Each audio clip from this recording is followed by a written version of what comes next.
hajde da razjasnimo zašto muslimani ne slave Božić. Iako stvarno vole i poštuju Isu alejhiselam, govorimo o poslaniku Isau alejhiselam, o stvarnosti toga ko je Isa Mesih i zašto mi kao muslimani volimo Isa, zašto je on naš poslanik i po čemu se naša vjerovanja razlikuju od vjerovanja onih oko nas. O tome šta mi vjerujemo o njemu i kako se naša uvjerenja razlikuju od drugih, jer mnoga naša djeca pitaju: zašto mi ne slavimo Božić? Zašto ne možemo imati božićno drvce? Zašto ne radimo ovo ili ono?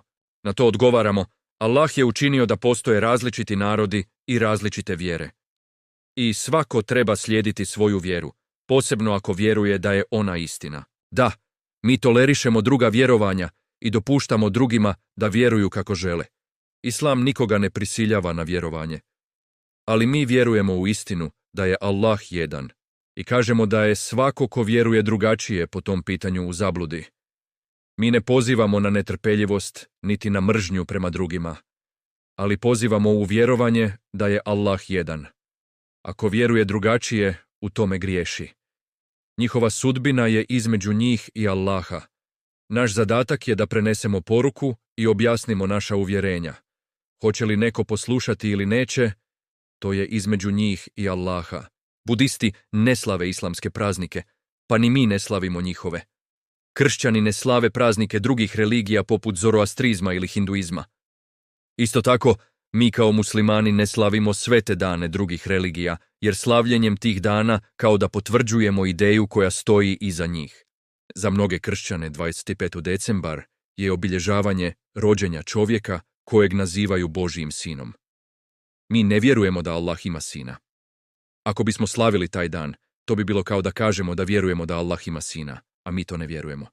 Zato kažemo da nećemo slaviti taj dan. Ne želimo blagosloviti Božić jer ne vjerujemo u njegov koncept. Ne vjerujemo da je Isa alejhiselam Božiji sin, niti da se slavi njegovo rođenje na taj način. Ali možemo izgovoriti općenitu lijepu želju bez korištenja riječi Božić ili kršćanskih slogana. Mi kao muslimani trebamo iskoristiti priliku da kažemo drugima da i mi vjerujemo u Isa alejhiselam. Toliko da nijedan musliman ne može biti musliman dok ne voli i ne vjeruje u Isa Mesihu.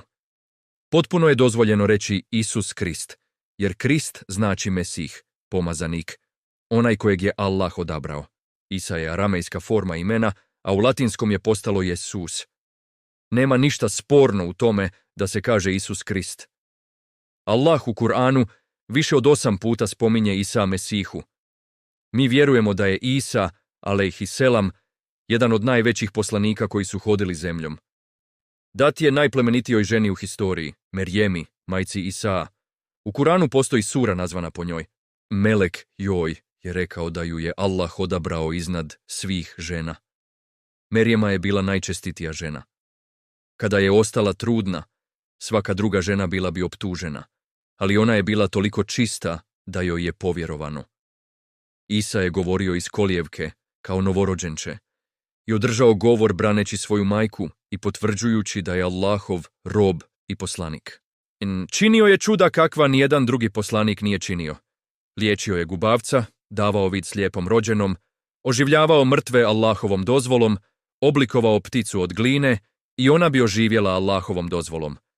Sve to pokazuje njegov poseban status. Ipak, njegov narod ga je odbio i pokušao ubiti. Mi vjerujemo da Isa alejhiselam nije razapet. Neko drugi je učinjen da liči na njega i taj je bio razapet dok je Allah uzdigao Isa sebi. On je živ, uzdignut na nebesa i vratit će se pred sudnji dan. Mi vjerujemo da Isa nije Božiji sin. Allah nema sina niti kćerku. On je jedan i jedinstven. On ne treba porodicu. Mi trebamo porodicu jer umiremo, ali Allah je vječan. Isa je bio veliki poslanik, ali nije tvrdio da je Božiji sin, niti dio trojstva. Mi vjerujemo u sve poslanike, u Isa, Musa, Ibrahima i Muhammeda, sallallahu alejhi ve sellem. Mi slijedimo sve njih. Kada se Isa vrati, sudit će po Allahovom zakonu i potvrditi istinu tevhida da je Allah jedan. Naša vjera je jednostavna, Allah je jedan, nije rodio i nije rođen i nikomu ravan nije. Molimo Allaha da nas učini od onih koji ovu poruku nose vjeruju u nju i podučavaju je. Možda niste znali da se 25. decembar počeo obilježavati u 4. stoljeću u vrijeme cara Konstantina.